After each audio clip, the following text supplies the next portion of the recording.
Hello, welcome to my commentary on dance in 18th century music.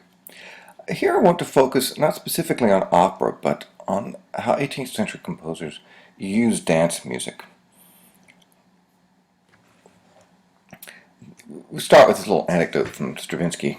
Diaghilev, the great impresario, invited him to arrange some 18th century music for a new ballet based on Pulcinella. It's basically on a Commedia dell'arte plot or scenario. He drew the music from what he thought was music by Pergolesi. It wasn't. Very little of it was actually by Pergolesi, but he didn't know it at the time. Neither did Stravinsky. It doesn't really matter. It is all from 18th century opera buffa. So Stravinsky is not really familiar with this music, so he's looking through it, looking for something that's suitable for dance. And he comes to this epiphany. I realized, he said, all 18th century music is dance music. Now that's only a slight exaggeration. The classical style that developed in the latter half of the 18th century, the style of Haydn, Mozart, and Beethoven, is stylistically varied, really. It's not a single style. It draws from all different styles and synthesizes them. And opera buffa is really influential in the development of classical style. It's not the vice versa that opera buffa emerges out of classical style. It actually drives the development of classical style. And it sort of makes sense when you think about it. In the mid-18th century, composers, in telling these more simple opera buffa stories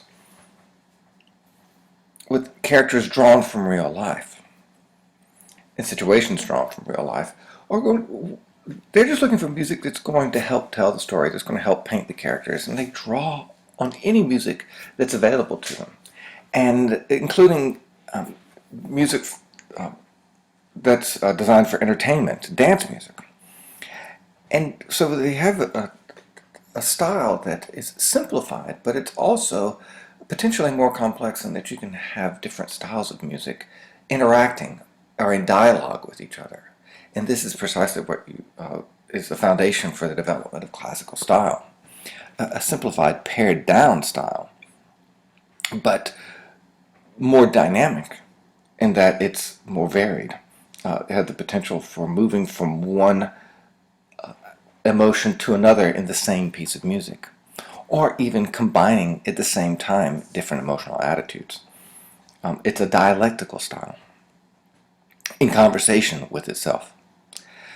So let's go through, I'm not going to play them out loud for you here, but we're going to go through various dance types.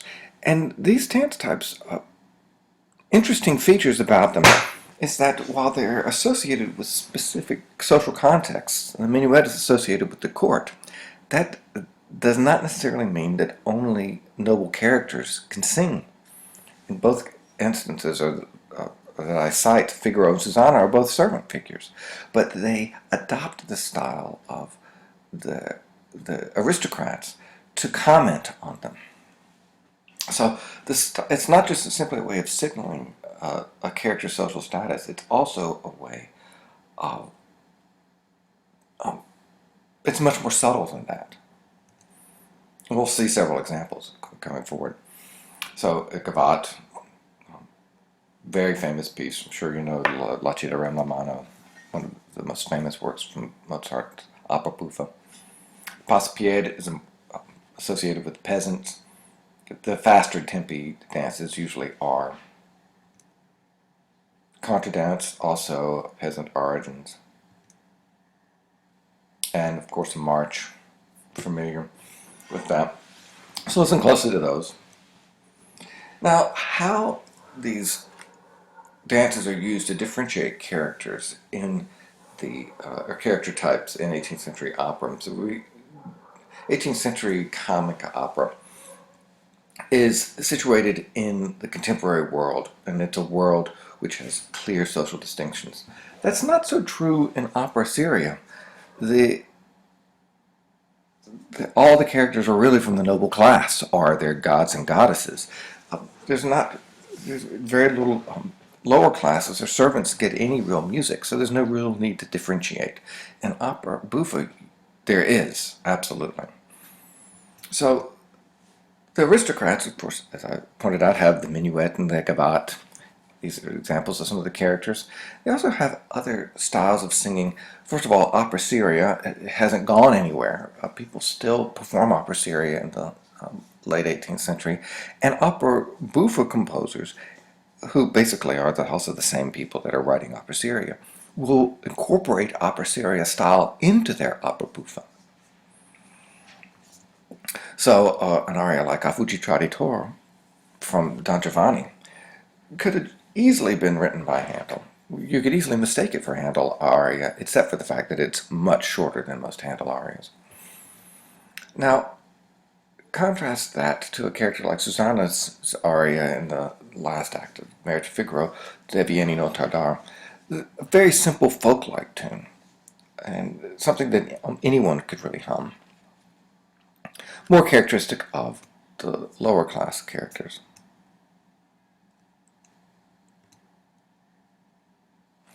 So another example of differentiating classes, the lyric and legato singing tends to be associated with the elevated characters, noble characters like the Countess, a sympathetic noble character. Whereas a comic style like the buffa patter, which is recitative-like, in which you just repeat notes rapidly in a fast pace, that's especially characteristic of basses, but frankly any character can sing buffa patter. So now we'll look into some examples. And these really are worth paying some attention, because you'll see that Mozart uses the form of the piece is created by these different dance rhythms and meters. And they also map onto the character's emotional states. Figaro's seemingly simple cavatina, Several Ballati from Act 1 of Marriage of Figaro, is described in your book, Story of Opera. Its structure is very simple. It's an ABA form. The first part is clearly a minuet in 3/4. And here Figaro is pretending to be deferential to the Count. But that, of course, hides his real intentions, which is to outwit the Count. So his hidden intentions are expressed in a fast 2/4 contradance. Then the A section returns, and Figaro sings again the minuet. So Figaro, essentially, the minuet functions as a mask, hiding Figaro's real intentions. Simple but extremely effective, not only as a musical form, but also to develop the character. La Ci darem la mano, I referred to before. Famous duet, very simple actions going on here. Don Giovanni is trying to seduce Zerlina. The structure is very simple. It's just A, B. A is a gavotte. That's the seduction. It ends on an unresolved chord. The question is, has he succeeded or not? Zerlina comes through with the answer, and she initiates a whole new not only tempo, but a whole new meter. A Passepied in 6/8. Yes, Don Giovanni succeeded. Zerlina and he sing together. Interesting connection between this little duet and the duet at the end of La Serva Padrona, which I gave a commentary on earlier in this unit. Just to back up a little bit, when Don Giovanni is trying to seduce Zerlina, they trade phrases back and forth, and as he starts to wear down her defenses, the phrases get shorter and shorter, so you get a sense of acceleration, just like you did in Contento tu sarai from La Serva Padrona. And then, when he succeeded, and they sing in the second half, which is now in 6/8, the characters sing together. That signals, again, their unity. They're of one voice. So the last example is probably the most complex Really, it's Mozart showing off. It's in the middle of the Act 1 finale of Don Giovanni, the Masker's Ball. Don Giovanni has essentially thrown a party for Zerlina's wedding with the ulterior motive of actually seducing Zerlina, getting her away from her fiancé, Mazzetto. By this point in the story, the characters Donna Elvira, Donna Anna, Donna Ottavio are on to Don Giovanni. They know he's the one that killed the commendatore, so they've arrived at the party disguised in masks. So Don Giovanni has on-stage musicians performing for his party. So you get a minuet sounding in the actual orchestra in the pit, and the maskers, the Don Elvira, Don Anna, and Don Ottavio dance in this elegant, courtly minuet. Meanwhile, Don Giovanni has the on-stage band off on a room to the side, playing a contradance in 2/4, and that's where he's leading Zerlina to get her off by himself.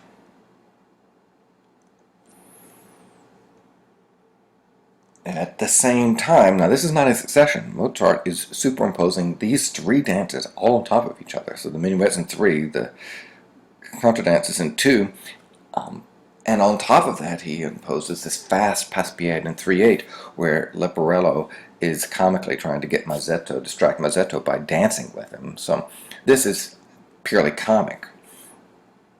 So all three are happening at once, and you really a remarkable, unprecedented moment in the 18th century. Modern composers will combine these kind of polyrhythms, but you don't see 18th century composers doing it. But not only is he combining different meters, he's also superimposing different social contexts, these highly elevated characters, especially Donna Anna and Donna Ottavio, who are not comic at all. At the same time, underneath them is Leporello and Mazzetto, completely comic characters, dancing this Passepied, all happening all at once. A real tour de force, and then it culminates in the moment where Zerlina calls out, cries for help, bringing the finale to a rapid conclusion. So listen carefully to those and enjoy them. They're excellent examples of how Mozart uses dance music for dramatic ends.